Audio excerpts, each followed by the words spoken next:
ಬೆಳಗ್ಗೆ ಎದ್ದು ನೀವು ಡೈಲಿ ನೋಡೋ ಅಂತ ಒಂದು ವಸ್ತು, ಅದು ಅತಿ ದೊಡ್ಡ ಚಿನ್ನದ ಗಣಿ ಅಂದ್ರೆ ನಂಬ್ತೀರಾ? ಇದರಿಂದ ನೀವು ಕೋಟ್ಯಾಧಿಪತಿ ಕೂಡ ಆಗ್ಬಹುದು. ಆದ್ರೆ ಇದು ಕಡ್ಡಿಯಿಂದ ಹಿಡಿದು ಕಾಯೊಳಗಿರೋ ನೀರ್ನವರೆಗೂ ಲಾಭ ಕೊಡೋ ಅಂತ ವಸ್ತು. ಇದನ್ ಬಿಟ್ರೆ ಬೇರೆದು ಇನ್ನೊಂದು ಇಲ್ವೇ ಇಲ್ಲ. ಇವತ್ ನೀವು ನೋಡ್ತೀರಾ ಈ ವಿಡಿಯೋ ತೆಂಗಿನ ಮರದ ಬಗ್ಗೆ.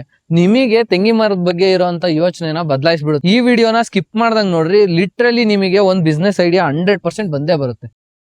ಕಲ್ಪವೃಕ್ಷ ಅಂದ್ರೆ ಸುಮ್ನೆ ಅನ್ಕೊಂಡಿದೀರಾ? ನಾವು ಈ ತೆಂಗಿನಕಾಯಿನ ದೇವಸ್ಥಾನದಲ್ಲಿ ಒಡೆಯೋದು ಮತ್ತೆ ಅಡಿಗೆಗೆ ಯೂಸ್ ಮಾಡೋದು ಅನ್ಕೊಂಡಿದೀವಿ. ಬಟ್ ಈ ತೆಂಗಿನಕಾಯಿಗೆ ಹಿರೀಕರು ಕಲ್ಪವೃಕ್ಷ ಅಂತ ಹೆಸರಿಟ್ಟಿದ್ರು. ಸೈಂಟಿಫಿಕ್ ಆಗಿ ಈ ತೆಂಗಿನಕಾಯಿಗೆ ಯಾಕೆ ಹೆಸರಿಟ್ಟಿದ್ರು ಅಂದ್ರೆ ಇದರಲ್ಲಿ ಪ್ರತಿಯೊಂದು ಕೂಡ ಯೂಸ್ ಆಗುತ್ತೆ ಅಂತ ಹೇಳಿ. ಇವತ್ತು ಇದ್ರ ರಹಸ್ಯನ ಬಿಚ್ಚಿಡೋಣ ಬರೀ. ಮೊದಲನೇದಾಗಿ ಇದ್ರ ಬೇರು ಆಯುರ್ವೇದಿಕ್ ಅಲ್ಲಿ ಬಹಳ ಮಹತ್ವಪೂರ್ಣತೆಯನ್ನು ಹೊಂದಿದೆ. ಮತ್ತೆ ನೆಕ್ಸ್ಟ್ ಇದ್ರ ಕಾಂಡಕ್ಕೆ ಬರೋದಾದ್ರೆ ನಿಮ್ಗೊಂದು ಎಕ್ಸಾಂಪಲ್ ಕೊಡೋಣ. ನಿಮ್ ಮನೆ ಹತ್ರ ಸುತ್ತಮುತ್ತ ಯಾವ್ದಾದ್ರು ಹಳೆ ಮನೆ ಇದ್ರೆ ಹೋಗಿ ನೋಡ್ರಿ, ಅಲ್ಲಿ ಇದ್ರ ಕಾಂಡನೇ ಯೂಸ್ ಮಾಡಿರ್ತಾರೆ ಮನೆ ಕಟ್ಟೋದಕ್ಕೆ. ಸೊ ಇದ್ರ ಕಾಂಡದಿಂದನೇ 100 ವರ್ಷದ ಹಳೆ ಮನೆ ಆದ್ರೂ ಕೂಡ ಅಷ್ಟು ಗಟ್ಟಿಮುಟ್ಟಾಗಿ ನಿಂತಿರುತ್ತೆ.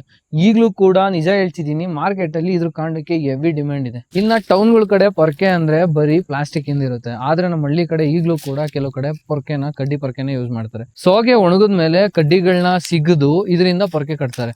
ಅದೇ ಹಸಿ ಸೋಗೆ ಆದ್ರೆ ಅದನ್ನ ನೀಟಾಗಿ ಎಣದು ಅದರಿಂದ ಚಪ್ರ ಮಾಡ್ತಾರೆ. ಇದು ಮಾರ್ಕೆಟ್ ನಲ್ಲಿ ಎಷ್ಟು ಕೋಟಿ ಬಿಸ್ನೆಸ್ ಮಾಡ್ತಿದೆ ಅಂದ್ರೆ. ಈಗ ಮೇನ್ ಕಂಟೆಂಟಿಗೆ ಬರೋಣ. ಸೊ ತೆಂಗಿನಕಾಯಿ ಮತ್ತೆ ಎಳ್ನೀರ್ನ ಪ್ರಪಂಚದ ಒಂದು ಅಮೃತ ಅಂತ ಹೇಳಿ ಕರೀತಾರೆ. ಇನ್ನ ಕಾಯಿ ತುರ್ದಾಗ ಸಿಗೋಂತ ಚುಪ್ನ ಒಂದು ಬ್ಲಾಕ್ ಗೋಲ್ಡ್ ಅಂತ ಕರೀತಾರೆ. ಅದರಿಂದ ಆರ್ಗ್ಯಾನಿಕ್ ಇದ್ನು ಕೂಡ ಮಾಡ್ತಾರೆ.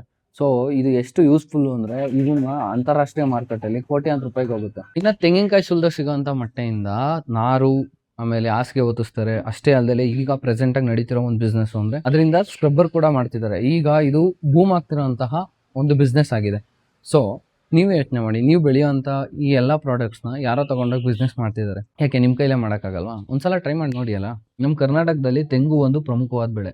ಇದನ್ನ ಬೆಳೆದು ನಾವು ಬರೀ ತೆಂಗು ಮಾರೋದಕ್ಕೆ ಮಾತ್ರ ಇಟ್ಕೊಂಡಿದೀವಿ. ಇದನ್ನ ಪ್ರೊಸೆಸ್ ಮಾಡಿ ಒಂದು ವ್ಯಾಲ್ಯೂ ಆಡ್ ಮಾಡಿದ್ರೆ ನಿಜವಾಗ್ಲೂ ನೀವು ಕೂಡ ಬಿಸ್ನೆಸ್ ಮ್ಯಾನ್ ಆಗ್ಬೋದು. ಸೊ ಇದ್ರ ಬಗ್ಗೆ ಒಂದ್ಸಲ ಯೋಚನೆ ಮಾಡಿ ನೋಡಿ, ಯಾಕೆ ನಮ್ಮ ರೈತರು ಆಗಲ್ವಾ ಅಂತ ಒಂದ್ಸಲ ಥಿಂಕ್ ಮಾಡಿ. ಸೊ ಬೆಳೆಯೋರು ನಾವು, ಪಡ್ಕೊಳೋರು ನಾವೇ ಆಗಿರ್ಬೇಕಲ್ವಾ? ಯಾಕೆ ನಾವು ಬೇರೆ ರೀತಿನಾಗ ಬಿಡಬೇಕು? ಟ್ರೈ ಮಾಡಿ. ನಿಮ್ದು ಯಾವ್ದಾದ್ರು ತೋಟ ಇದೆಯಾ ಅಥವಾ ದಿನನಿತ್ಯ ನೀವು ತೆಂಗಿನಕಾಯಿ ಯೂಸ್ ಮಾಡ್ತೀರಾ? ಕಮೆಂಟ್ ಮಾಡಿ. ಮತ್ತೆ ಫಾಲೋ ಮಾಡೋದು ಮರಿಬೇಡಿ.